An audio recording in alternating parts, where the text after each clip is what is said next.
jika saja pengajaran-pengajaran firman Allah dilakukan dengan tepat, maka tentunya akan ada kedamaian di dunia ini. Dan untuk semua dapat terwujud, tentunya kita dituntut untuk hidup seperti apa yang diperintahkan Allah kepada manusia. Pelajaran yang saya dapatkan bahwa kalau ada masalah, ya lari pada Tuhan. Ya. Jangan coba-coba kita atasi masalah sendiri, ya. Atau kita menghindar dari masalah. Atau kita menghindar dari masalah. Jangan kita lari, ya kita avoid gitu ya. Kita lari depan Tuhan, udah tinggalin aja lah. Ya.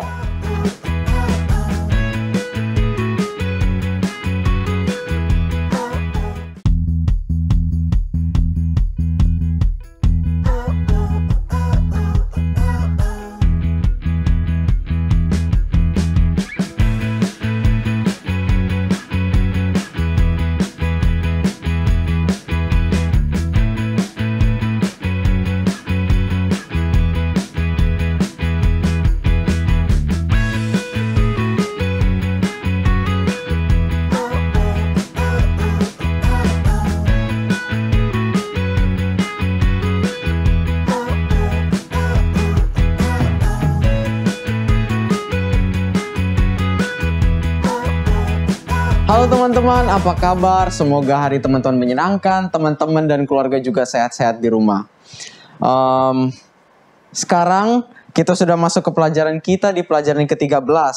Dan sebelum kita mulai pelajarannya, aku ingin bertanya nih pertanyaan satu. Apa yang sering teman-teman rasakan ketika teman-teman jalan sendirian di suatu tempat? Oke, aku boleh jawab kali ya.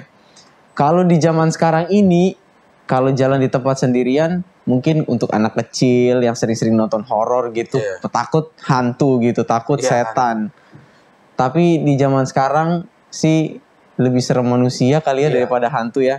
Takut kita dibikin hal-hal yang jahat ke kita, entah kita bisa dirampok lah dan apa. Itu hal-hal yang gak terduga, makanya aku lebih prefer kalau sendirian di jalan sih lebih baik mending pesan Gojek lah atau apa, atau bareng keluarga sih kalau aku gitu.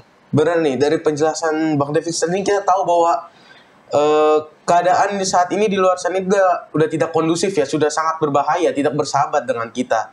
Kejahatan di jalanan itu semakin tinggi nih, membuat kita harus berhati-hati kalau keluar. Kalau boleh malah kita keluar itu sama teman atau sama saudara kita lah, agar terjauh dari kejahatan.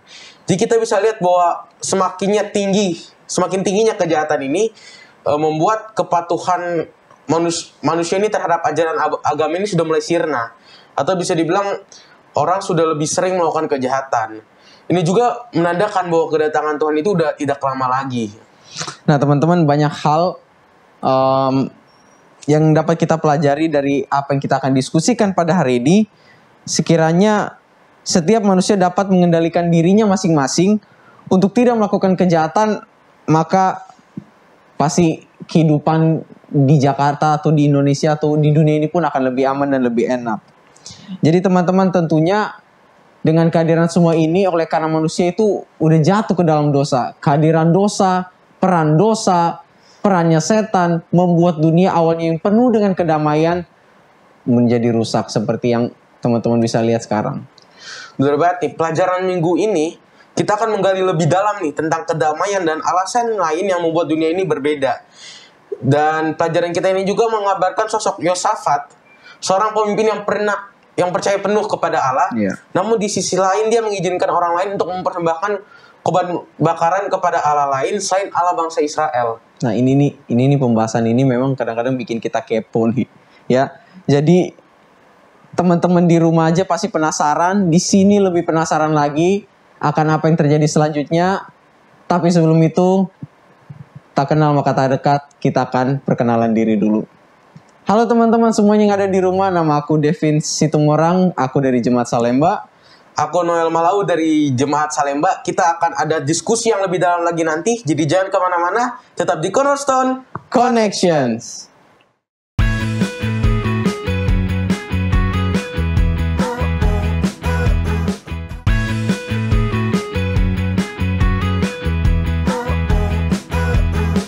Kembali lagi di Cornerstone Connections. Program ini hadir untuk menuntun teman-teman di rumah kepada Alkitab agar dapat melihat kasih besar Allah dan manusia.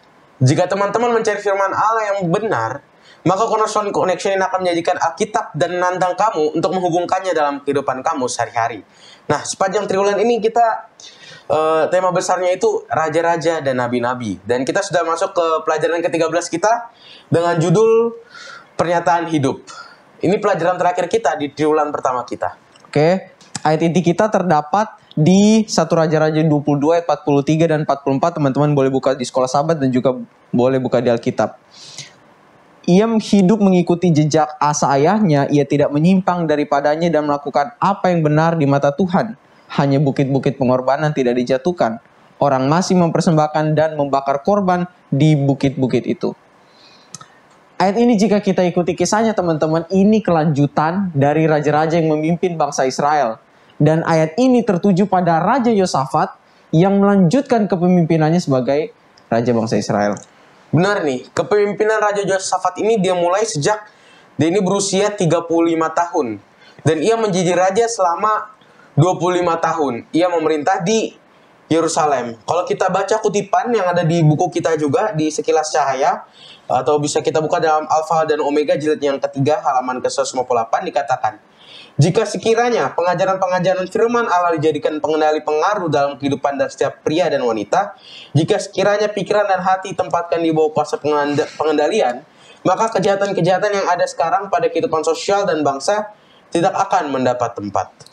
Nah, dalam buku yang tadi dibacakan Noel, dengan jelas itu menggambarkan bahwa jika saja pengajaran-pengajaran firman Allah dilakukan dengan tepat, maka tentunya akan ada kedamaian di dunia ini.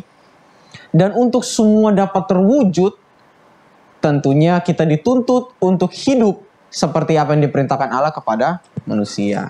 Nah, kalau kayak gitu aku jadi ingat nih, ada ayat nih dalam Imamat 10, ayat yang ke-10 dan ke-11 dikatakan, haruslah kamu dapat membedakan antara yang kudus dengan yang tidak kudus, antara yang najis dengan yang tidak najis, dan haruslah kamu dapat mengajarkan kepada orang Israel segala ketetapan yang telah difirmankan Tuhan kepada mereka dengan perantaraan Musa.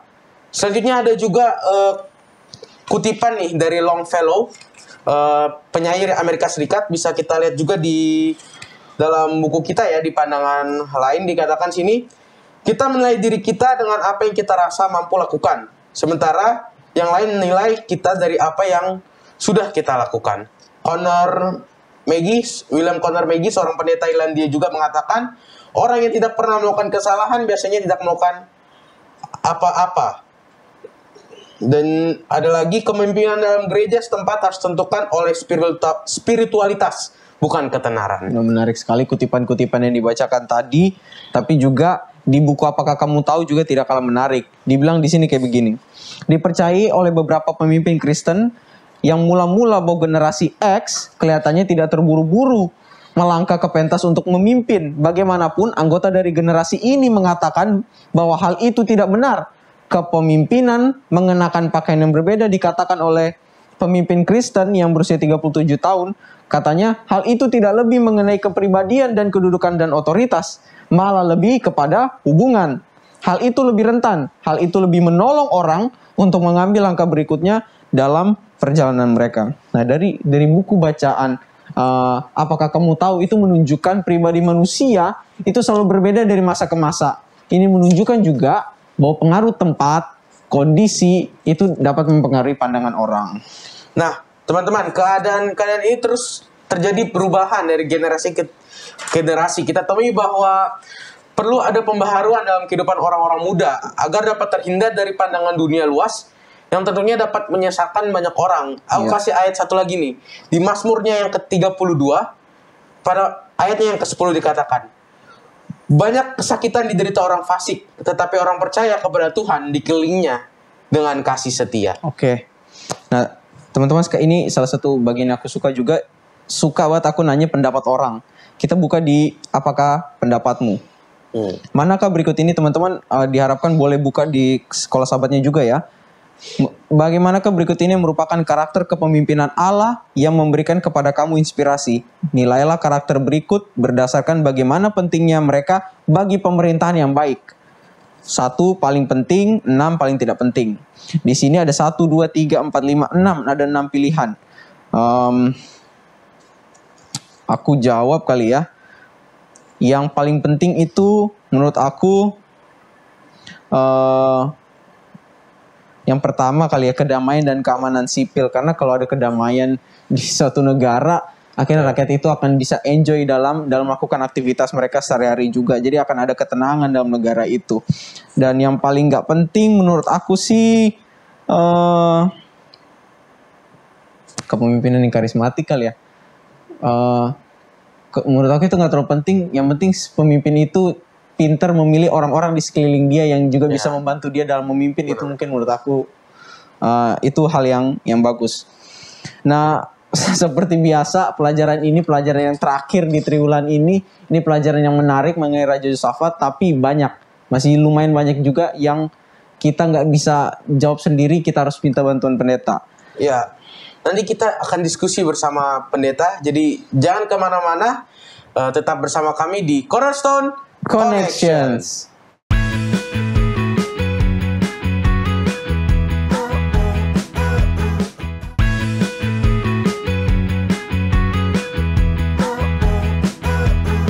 Kembali lagi di Cornerstone Connection. Saat ini kita udah bersama Pendeta Benny. Shalom Pendeta. Shalom pendeta. Sehat-sehat ya. Amin Pendeta, puji Tuhan. Sekarang kita langsung ke pertanyaannya Pendeta. Pertanyaan pertama, kualitas kepemimpinan seperti apakah yang dilihat di dalam Raja Yosafat? Iya, pelajaran sekolah sahabat kita bagian akhir dari triwulan ini, pernyataan hidup itu memberikan satu pelajaran mengenai kehidupan Yosafat ya. Pada waktu dia dalam keadaan kepemimpinannya, baru-baru mimpin, kemudian dikasih tahu bahwa ada pasukan datang banyak dan lain sebagainya, dia rasa bahwa saya nggak sanggup nih ya. Saya nggak sanggup, rakyat saya juga dengan segininya pasti hancur ya. Yang dia ingat adalah harus lari kepada Tuhan, harus lari pada itu. Sebabnya dia pergi kepada Tuhan, dia berdoa, bukan hanya dia minta bangsanya juga, ayo sekarang kita berdoa kepada Tuhan, minta pertolongan Tuhan ya. Dan akhirnya mereka meminta pertolongan Tuhan, dan Tuhan katakan, kalau di akhir cerita itu kan katakan, nggak usah kamu takut, saya nanti yang berperang. Tuhan kasih jaminan bahwa tidak perlu takut bagaimana Yosafat memimpin umat itu ya, untuk bagaimana mereka harus kembali kepada Tuhan, berserah kepada Tuhan, berpuasa, berdoa, memohon kepada Tuhan kelepasan pada saat mereka dalam keadaan terkepung ataupun musuh yang datang dengan jumlah yang banyak. Oke. Pertanyaan selanjutnya Pendeta. Pekabaran seperti apa yang sedang Allah berikan kepada kita melalui pelajaran minggu ini Pendeta? Ya, pelajaran minggu ini memberikan kepada kita bahwa kehidupan kita ini ataupun perjalanan kehidupan kita ini jangan hanya kita lihat sekedar hanya itu hal yang besar, ada cobaan, ada godaan, ada pekerjaan yang besar, saya nggak sanggup. Ya, saya nggak sanggup. Nggak mungkin lah saya bisa ke sana, nggak mungkin. Ya. Pelajaran diberikan bagi kita, jangan katakan nggak mungkin, lari kepada Tuhan. Lari kepada Tuhan, berdoa kepada Tuhan, berpuasa kepada Tuhan, maka Tuhan nanti akan katakan, saya kok yang berperang, udah kamu tenang aja. Saya nanti yang akan urus semuanya. Kalau istilah ini ya, saya akan urus semuanya. Kalian tenang saja, ya, kamu tenang saja. Ya, jadi pelajaran berikan bahwa apapun permasalahan kita, sebesar apapun itu penggodaan datang, ya, dengan hal-hal yang di luar perkiraan kita, jangan lupa bahwa lari kepada Tuhan adalah hal yang terbaik. Oke. Pertanyaan selanjutnya Pendeta. Hukum atau prinsip jalan kehidupan Allah yang manakah yang dapat membuat perubahan yang paling signifikan untuk menjadi lebih baik? Iya, kalau ditanya kepada kita pertanyaan ini, apa yang harus kita lakukan atau prinsip apa yang bisa kita lakukan untuk lebih baik, ya pelajaran kita sekarang memberikannya ya. Di dalam 1 Raja-Raja 22 itu menceritakan bahwa memang Yosafat sama seperti orang tuanya gitu loh ya. Orang tuanya baik dan lain sebagainya ya. Maka dia juga melakukan sama, orang tua saya lihat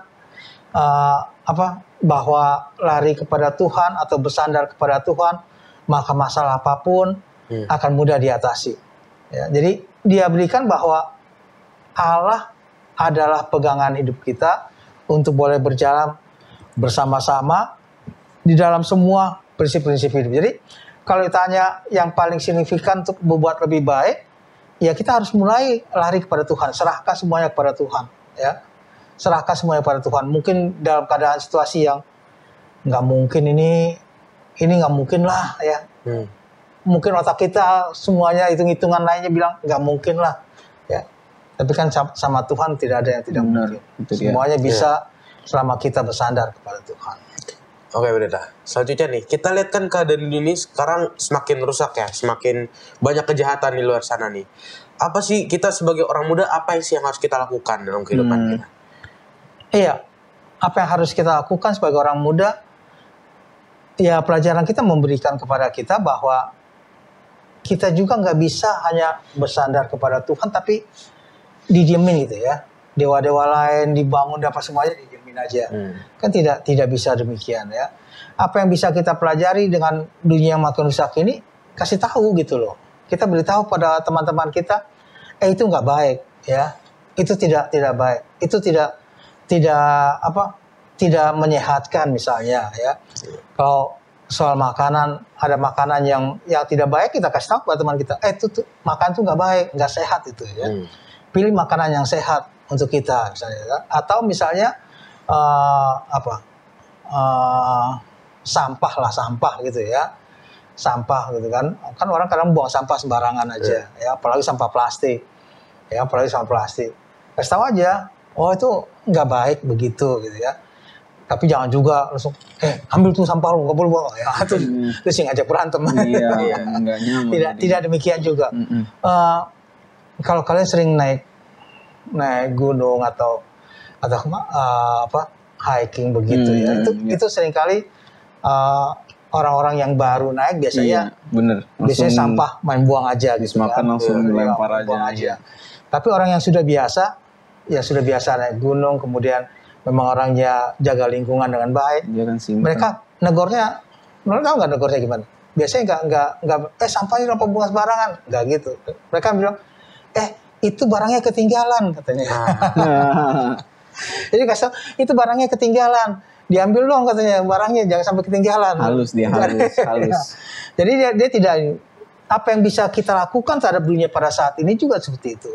Ya, dalam segala sesuatunya ya, tidak juga secara frontal kasih tahunya, tapi kita bisa dengan lebih baik. Yang penting mereka mau berubah untuk lebih baik lagi. Itu ya, pertanyaan terakhir Pendeta, ini kurang lebih hampir sama pertanyaan, karena mungkin sama, ini mungkin penekanan dari mereka untuk benar-benar kita harus ingat ini. Pelajaran minggu ini apa sih sebenarnya yang lagi benar-benar dikasih tahu ke kita, yang benar-benar ditekankan ke kita lagi nih? Iya, ada beberapa hal dalam pelajaran kita pada saat ini. Yang pertama adalah Yosafat itu selalu lari kepada Tuhan pada waktu masalah ada. Ya. Dia lari kepada Tuhan, dia minta semua rakyatnya juga untuk lari kepada Tuhan, ya, untuk meminta pertolongan Tuhan. Pelajaran yang kita dapatkan bahwa kalau ada masalah, ya lari kepada Tuhan, ya. Jangan coba-coba kita atasi masalah sendiri, ya. Atau kita menghindar dari masalah, Jangan kita lari, ya kita avoid gitu ya, kita lari depan Tuhan, udah tinggalin aja lah, ya. Hadapi aja masalah, tapi minta bantuan Tuhan, maka Tuhan akan menolong kita. Itu yang bisa kita dapatkan. Kemudian yang lain yang bisa kita dapatkan adalah bahwa dalam keadaan apapun, coba untuk bersihkan semua juga dengan lingkungan kita. Ya. Jangan biarkan orang-orang lain ada yang tidak baik di sekitar kita juga, tidak kita kasih tahu. Kita juga kasih tahu kepada mereka, sebenarnya saya katakan, kasih tahu kepada mereka, oh ini nggak baik, ya, jangan kamu lakukan. Oh ini tidak baik, ini tidak demikian, dan lain sebagainya. Jadi dalam situasi-situasi seperti itu akan membuat kita juga dikuatkan, kita juga akan merasa bahwa kalau teman kita kemudian mereka berubah dengan lebih baik, kita juga akan senang, ya. Kemudian pelajaran apa lagi yang kita bisa dapatkan dalam pelajaran kita pada saat ini, bahwa unsur keamanan, kemakmuran, ya, atau kekayaan, unsur-unsur itu sebenarnya sih hanya aksesoris tuh ya. Selama kita bersandar kepada Tuhan, ya selama kita bersandar pada Tuhan, hal-hal seperti itu Tuhan akan berikan kepada kita, baik keamanan, baik kemakmuran dan lain sebagainya. Baik Pendeta, nggak terasa nih diskusi kita sudah mau selesai. Tadi kan kita sudah banyak pertanyaan, sekarang apa nih kesimpulan dari pertanyaan-pertanyaan tadi agar kita bisa lebih mengerti lagi pelajaran kita? Silakan sekaligus doa tutup nanti Pendeta. Iya. Baik, pelajaran sekolah sahabat kita sepanjang minggu ini, ya bahkan sepanjang triwulan ini yang judul besarnya adalah Raja-Raja dan Nabi-Nabi, memberikan kepada kita bahwa Allah itu adalah sumber segala sesuatu bagi kehidupan kita. Dialah Allah yang memang Allah yang hidup, bukan Allah yang mati, Allah yang hidup. Allah yang peduli, Allah yang mengasihi kita, dan pada waktu kita datang kepada Dia, Dia juga akan menolong kita melepaskan segala sesuatunya. Ya, di lain pihak, di pelajaran kita katakan bahwa mari lakukan sesuatu, ya, jangan takut salah, ya, takut salah. Kalau nanti saya begini, nanti dimarahin teman. Kalau saya begini, nanti dimarahin orang tua, ya, tidak juga, ya. Lakukan sesuatu yang baik. Mulai lakukan sesuatu yang baik, maka kita akan mendapatkan hasil yang baik dalam kehidupan kita. Jadi pelajaran kita sepanjang triwulan ini memberikan kepada kita pengalaman raja-raja dan nabi-nabi itu boleh menjadi satu kekuatan bagi kita untuk berjalan bersama-sama dengan Tuhan. Baik, kita tunduk kepala untuk berdoa. Bapa di surga, kami terima kasih karena pelajaran terakhir dari triwulan ini. Kami terima kasih Tuhan telah memberikan nasihat bagi kami semua untuk selalu bersandar kepada Tuhan dan melakukan sesuatu untuk kebaikan baik diri kami, juga teman-teman kami, bahkan seluruh dunia ini. Bapa dalam surga, memberkati semua orang-orang muda, Tuhan jagai, lindungi, berkati mereka, baik dalam pendidikan, baik di dalam rencana-rencana kehidupan mereka. Memberkati mereka juga dalam segala aspek untuk kehidupan mereka yang lebih baik. Tuhan juga memberikan kesembuhan bagi yang mungkin sakit dan juga dalam keadaan susah dan berseru kepada Tuhan. Tuhan kiranya menjawab seruan mereka agar mereka pun boleh bersuka dan bergembira karenanya.